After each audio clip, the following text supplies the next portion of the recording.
Et c'est parti. Bonjour à toutes et à tous, bienvenue sur la chaîne Dividende 440. Aujourd'hui une vidéo spéciale sur le groupe TF1 qui est coté sur la place de Paris et dont les actions sont éligibles au PEA mais également à un compte titre. Alors pourquoi en tant que petit porteur s'intéresser à l'action TF1 qui, comme vous le voyez, depuis le vendredi 13 février jusqu'au lundi 16 février a quasiment perdu 1 euro par action. On est passé au 12 février 2026, on était à 7,95 € sur l'action et à la clôture des marchés du lundi 16 février 2026, on est à 6,94 €.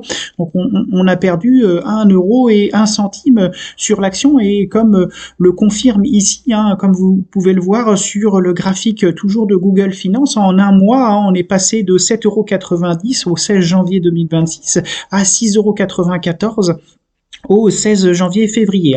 Alors qu'est-ce qui explique cette baisse? C'est tout simplement que les résultats annuels de 2025 sont tombés et ont été accueillis froidement, en tout cas par les marchés, mais également aussi par les sociétés financières qui suivent le titre et qui fixent notamment des prix, les prix ici de cible, les prix cibles sur l'action. Alors pour nous, petit porteur, c'est très important, et ça c'est la parenthèse de la vidéo, c'est très important dans un contexte d'un CAC 40 à 8250 points, 8200 points à février 2026, pour nous petits porteurs, on doit, et je pense et j'insiste sur le fait, on doit essayer de trouver des actions qui nous permettent de rentrer à bon prix.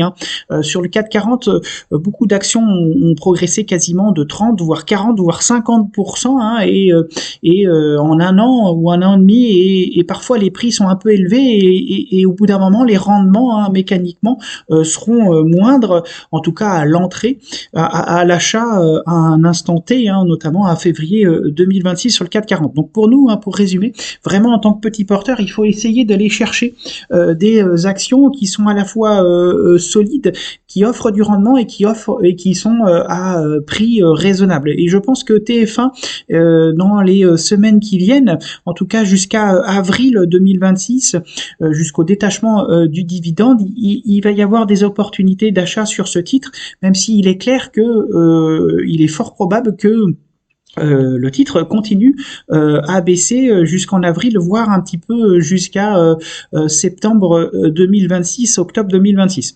Bon, pour revenir concrètement à ce qui s'est passé le 12 février au soir, c'est que les résultats ont été donnés et finalement les résultats sont ressortis à un chiffre d'affaires d'un peu plus de 2,2 milliards d'euros sur l'année 2025, soit une baisse de 2,5%, et les marchés ont clairement pas apprécié. Et surtout, ce qui n'apprécie pas les marchés, c'est que le chiffre d'affaires sur la publicité, qui est quasiment 95% ou 90% du chiffre d'affaires de TF1, est en baisse en cette fin année 2025, et que le marché de la publicité, en tout cas, a été jugé par les acteurs financiers autour du titre, en tout cas, a été jugé négativement, et ce qui explique cette baisse très très très forte ici sur le titre. Mais c'est cyclique. Je vais revenir ici au graphique.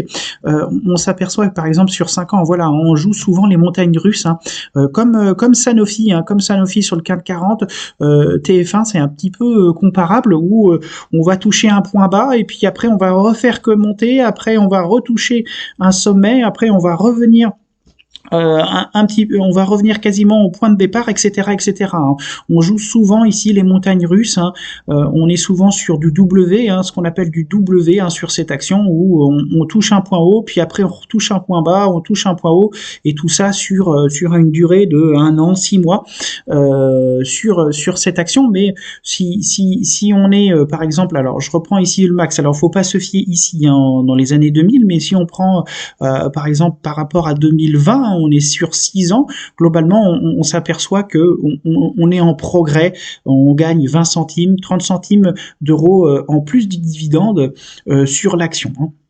c'est du classique, c'est du classique ici. Alors évidemment, hein, pour celui ou celle qui avait acheté en 2015 ou dans les années 2010 l'action, on s'y retrouve moins bien. Mais pour un nouvel entrant, à 6,90 € par action, c'est quelque chose qui est positif. Alors, je pense, et pour nous qui essayons à la fois de viser du dividende mais également du rendement, une entrée ici sur le titre, une entrée sur le titre ici en dessous de 7 € me semble assez opportun en visant une stratégie de dividende pour avril ici, avril de 2026.